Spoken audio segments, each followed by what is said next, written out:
Shalom Bapak Ibu yang terkasih dalam Tuhan. Saya mengajak kita untuk merenungkan pada bagian ini, yaitu di awal tahun ini. Kita masih di awal. Mari kita mulai dengan Allah. Dan ini adalah volume yang pertama. Dan kita akan melihat bagaimana kita belajar mengenal Allah, siapa dan bagaimana Allah itu. Dasar kita dari Ayub pasal 9 ayat 4. Allah itu bijak dan kuat. Siapakah dapat berkeras melawan dia dan tetap selamat? Nah, kalau kita melihat dari frasa dalam bahasa Ibrani, bahasa asli, ada sedikit perbedaan. Yaitu ketika dikatakan Allah itu bijak, sebenarnya dikatakan tentang hakam lebav. Artinya apa? Allah itu bijak di dalam hatinya. Ingat, hati Allah yang penuh kasih, berarti dia bijaksana tetapi dalam hatinya. Kemudian dikatakan tentang Allah itu kuat, bukan hanya sekedar kuat, sebenarnya dia and strong in power. Artinya apa? Dia punya kekuatan, kuasa yang luar biasa, ya, sehingga saya sebut dia maha kuasa, ya, Allah yang maha kuasa. Nah, ini dua frasa ini nanti akan berlanjut. Jikalau demikian, maka apa? Mi hisah elaf faislam. Artinya apa? Artinya kalau orang mengeraskan dirinya di hadapan Tuhan, mengeraskan hatinya, dia melawan Tuhan, maka dia tidak akan selamat. Nah, kita akan lanjutkan dengan melihat masing-masing frasa yang ada supaya kita mengerti bagian ini. Kita coba lihat bagian pertama di mana Allah itu maha kuasa. Ketika kita sudah melihat dua frasa yang berbeda, Allah itu kasih, bijaksana di dalam kasih dalam hatinya, tapi dia juga punya strong in power. Kita coba lihat yang bagaimana dia maha kuasa. Saudara yang terkasih, ada sebuah film yang disebut dengan film judulnya God is Not Dead. Ini ada seorang mahasiswa yang baru masuk perguruan tinggi, dan dosen filsafatnya itu Profesor Radisson itu menantang dia, menyatakan Allah itu tidak ada atau Allah itu sudah mati. Tetapi ini Joss Whedon, ini anak murid ini bilang Allah itu tetap, dia orang Kristen dan dia tidak bisa membuat suatu pernyataan menyatakan Allah itu mati. Dan akhirnya ditantang oleh profesor ini, mereka berdebat. Itu satu sisi. Di sisi yang lain ada seorang pendeta, dia dikunjungi oleh sahabatnya. Kemudian pendeta ini akan pergi berlibur mengajak sahabatnya. Ya, mereka akan tetapi yang uniknya adalah apa? Setiap hari, hampir 4 hari, mereka pinjam mobil, mobilnya macet. Mereka pinjam lagi mobil, mereka sewa mobil, itu mobilnya macet. Sampai 4 hari mereka tidak berangkat karena mobil yang ada terus di starter nggak bisa. Ada macam-macam, nggak bisa. Tidak tahu kenapa. Sedangkan di kampus terjadi perlawanan terhadap penyataan bahwa Allah itu mati. Ya, nanti setelah itu berlangsung, akhirnya debat mereka lakukan. Nah, satu saat profesor ini dia mencari tunangannya, dan tunangannya sedang ikut dari sebuah ibadah KKR, ya, semacam sebuah konser, ya, sehingga dia mau pergi ke sana. Kemudian dia pergi, kemudian ada terjadi hujan dan pas di lampu merah. Nah, di lampu merah ini tempat yang sama, tempat di mana kedua pendeta ini sudah bisa mobilnya jalan pada waktu yang bertepatan di situ, dan mereka akan berangkat pergi, tapi mereka terhalang oleh lampu merah itu. Nah, yang terjadi adalah bagaimana tiba-tiba nyelonong sebuah mobil untuk melewati lampu merah itu. Dan yang terjadi adalah sesuatu yang kita kalau katakan bahwa itu tidak mungkin kalau bukan ada penataan Allah yang maha kuasa, yang luar biasa, yang menata dari dua kejadian dikumpulkan menjadi satu kejadian yang unik dan luar biasa. Dan saya katakan kalau bukan tangan Allah yang maha kuasa, tidak ada yang bisa mengaturnya demikian. Kita akan melihat lanjutannya. Saya mengajak kita untuk melihat pada bagian kedua, yaitu tentang Allah itu maha kasih. Coba kita lihat, frasanya adalah lebab hakam, ya, di mana Allah memiliki hati yang bijaksana. Ini akan kita perhatikan. Saya mengajak kita untuk menyambung akan film yang tadi seperti ini. Jadi Profesor Radisson yang sudah punya kepahitan dengan Tuhan karena dia sejak kecil, ya, dia ditinggal oleh ibunya padahal dia sudah berdoa. Nah, kejadiannya di mana satu tempat profesor ini mau menyeberang jalan di depan daripada kedua pendeta itu. Tanpa dia sadari, ada sebuah mobil melaju dengan kencang dan menabraknya. Profesor yang ateis ini terkapar di situ. Dan dua pendeta itu datang dan memeriksanya. Allah itu maha kuasa, dia atur supaya detik-detik terakhir profesor ini yang tidak percaya ini ketemu dengan pendeta. Dan dikatakan bahwa dia akan mati dalam waktu dekat karena apa? Terjadi perdarahan di dalam dan itu akan mengambil nyawanya. Nah, dalam detik-detik yang terakhir, mungkin sekitar 1-2 menit sisanya,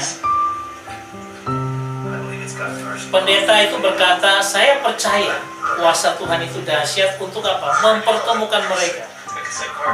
Sebab mobil itu bisa saja menabrak dan dia langsung mati seketika. Tetapi dia masih punya 1-2 menit.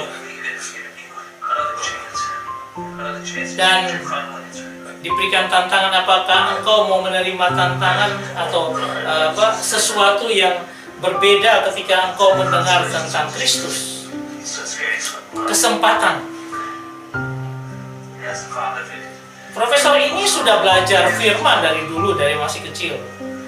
Dia tahu, tapi karena kepahitan hatinya, pergumulan dengan ibunya yang tidak sembuh, dia menyatakan Allah itu sudah mati.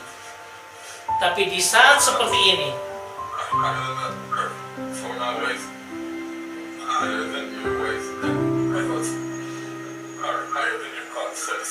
dia tahu bahwa bagaimana rancangan Tuhan yang tidak terselami. Nah, disitulah dia dituntun.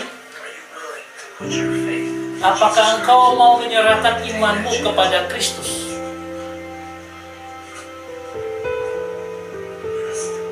Dia mau. Tuhan itu pasti mengampuni ketika orang itu mengaku Yesus Tuhan. Yang dia bisa lakukan saat itu adalah menerima kasih-Nya dan percaya kepadanya sekarang juga, dan Tuhan akan menyelamatkannya. Apakah engkau mau? Dan dikatakan, yes, I accept, aku terima. Itu sudah tinggal detik-detik terakhir. Dia mengaku seperti itu. Dan iman dari pendeta ini katakan, engkau akan diterima Tuhan karena engkau sudah mengaku di detik-detik terakhir.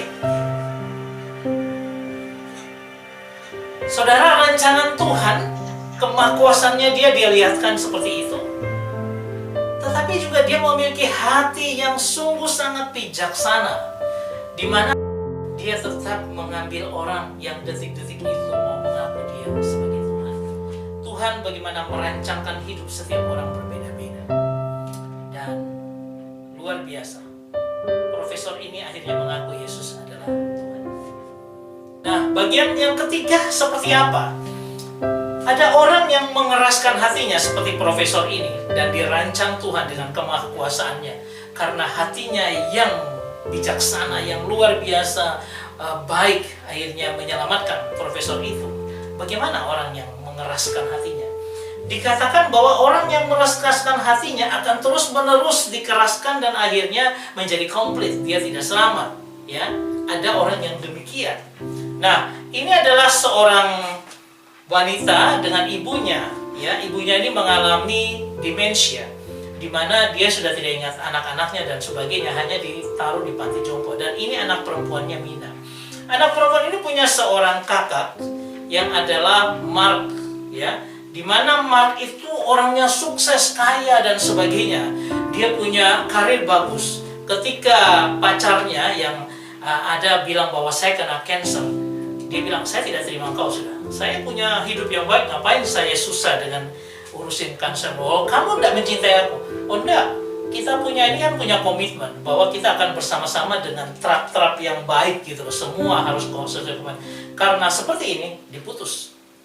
Dan Ami pacarnya itu nanti akan diproses Tuhan untuk datang kepada Tuhan. Tetapi Mark Selby ini tidak mau. Karena dia diminta oleh adiknya Mina untuk melihat ibunya, akhirnya dia pergi ke ibunya. Tapi ini yang terjadi. Ketika orang ini tidak lagi mau dengan Tuhan sama sekali karena kesuksesannya, karena dia punya uang banyak dan dia tidak peduli lagi dengan semua itu. Dia katakan seperti ini. Ini dia kunjungi ibunya yang demensia, yang tidak ingat mereka. Aku bahkan tidak tahu kenapa aku datang ke ibunya.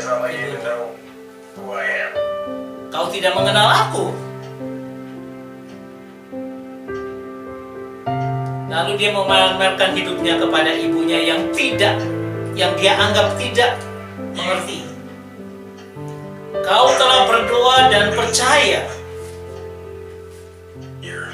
seluruh hidupmu. Kau tidak melakukan apa yang salah.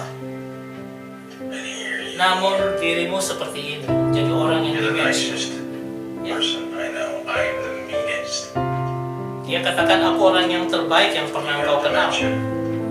Kau menderita demensia, sedangkan hidupku sempurna. Dia banggain itu di depan ibunya yang tidak bisa mengerti dia, menurut dia. Nah, terkadang yang jahat memungkinkan seorang untuk hidup terlepas dari masalah. Tiba-tiba ibunya bisa ngomong demikian. Karena yang jahat tidak ingin mereka berbalik kepada Tuhan. Artinya, ya, dikatakan dosamu seperti sel penjara, kecuali itu semua terasa baik dan nyaman. Dan rasa itu tidak pergi. Pintu masih terbuka. Hingga satu saat, waktu habis. Ingat, ibunya demensia tidak mungkin ngomong seperti ini. Dan satu waktu pintu tertutup. Dan tiba-tiba semua sudah terlambat. Bayangkan, ibunya yang menderita demensia tiba-tiba ngomong gitu. Lalu ibunya kembali lagi melihat dia. Lalu dia berkata begini, tadi kau bilang apa? Kau siapa? Artinya apa? Ada waktu-waktu tertentu Tuhan dengan anugerahnya mau menunjukkan, walaupun seorang ibu itu sudah demensia, tetapi apa yang terjadi?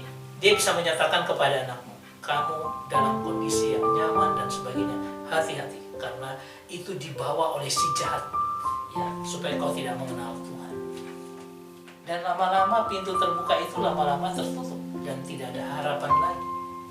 Saya mau katakan, saudara, apapun yang kita alami, jangan sampai kita punya kepahitan yang akhirnya merongrong kita sampai akhirnya menjadi komplit sempurna. Ketika kita melawan Tuhan, kita tidak mau datang kepada Tuhan. Makin hari dibawa sampai akhirnya sempurna, komplit, pintu tertutup dan tidak ada kesempatan lagi. Hati-hati dengan hati kita.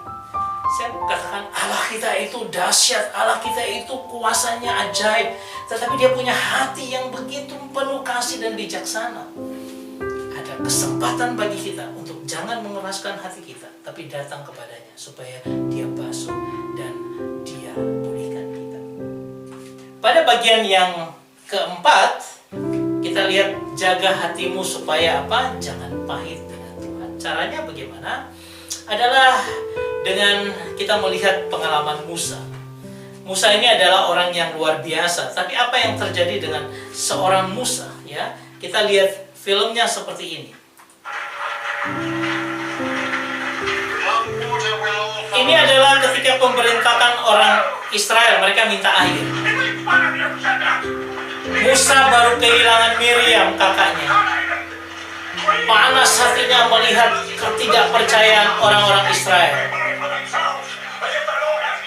Sudah tua dia, demikian juga Harun.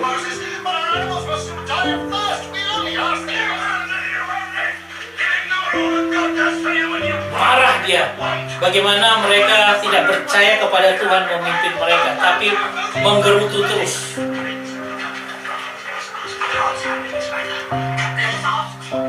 Akhirnya mereka minta kepada Tuhan.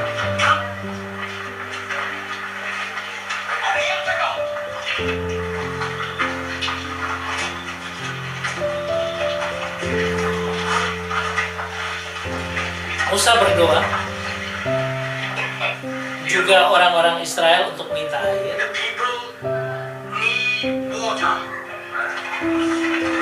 Tapi Musa sudah dapat firman Tuhan dalam hatinya.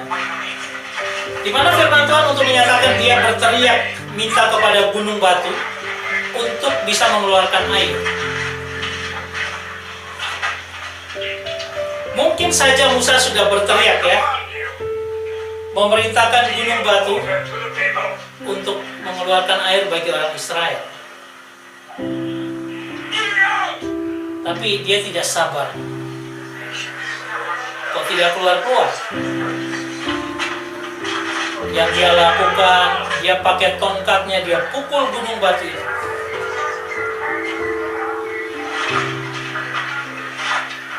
Kemarahannya membuat dia akhirnya berdosa.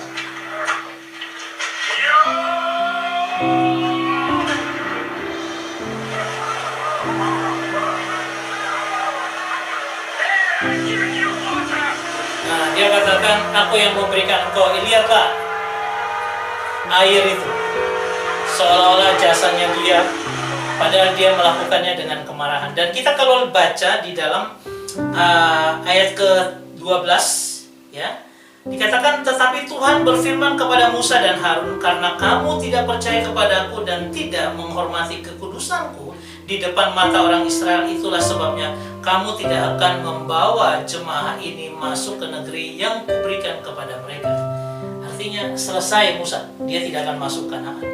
Nah, kalau kita lihat di dalam Mazmur pasal 106 ayat 33 dikatakan, mereka menggusarkan dia dekat air Meriba sehingga Musa kena celaka karena mereka. Sebab mereka memahitkan hatinya sehingga teledor dengan kata-katanya. Musa orang yang besar, yang luar biasa, tapi dia teledor dengan kata-katanya. Itulah sebabnya hati-hati dengan Tuhan, supaya jangan kita keras hati dengan Tuhan. Pada bagian yang kelima, kita bicara tentang jagalah hatimu dalam firman Tuhan. Ya, dikatakan kalau kita melihat learn it by heart, belajar dengan hati. Setiap anak Tuhan harus memberikan dirinya untuk learn it by heart. Belajar itu dengan hati, bukan dengan kepala saja. Karena apa? Di dalam Amsal, Salomo berkata-kata seperti ini. Aku diajari ayahku, ia berkata, biarlah hatimu memegang perkataanku. Berpeganglah pada petunjuk-petunjukku, maka engkau akan hidup. Artinya Daud mengajari akan si Salomo ini, pegang terus petunjuk-petunjuk Tuhan, maka engkau akan hidup. Engkau akan hidup. Bukan lagi mati, tetapi engkau akan hidup di hadapan Tuhan dengan baik. Karena engkau belajar hatimu, arahkan hatimu. Biarlah hatimu memegang perkataanku. Bukan biarlah pikiranku, logikaku memegang, tapi biarlah hatimu memegang perkataanku. Dan Amsal 4 ayat 23, ayat ke-23-nya berkata, jagalah hatimu dengan segala kewaspadaan, karena dari situlah terpancar kehidupan. Artinya apa? Jika kita menjaga diri kita di dalam Tuhan, selalu mengingat akan firman Tuhan, masuk dan melebur di dalam hati kita, membasuh akan hidup kita, maka hidup kita itu menjadi hidup yang sesuai berkenan kepada Tuhan. Dan ketika kita menjaga terus, maka ada pancaran air kehidupan yang memberikan berkat kepada orang lain, terus terpancar dari hati kita, menjadikan kita berkat bagi orang lain. Dan seluruh kehidupan kita hanya pancaran kehidupan, pancaran air hidup itu akan mewarnainya. Dan apa? Tuhan akan berkenan dengan hidup yang demikian. Saya berharap kita semua menjaga hati kita untuk senantiasa terus di dalam firman, dibaharui. Untuk apa? Kita juga akan memancarkan berkat anugerah Tuhan di sekeliling kita. Tuhan Yesus memberkati kita semua. Amin.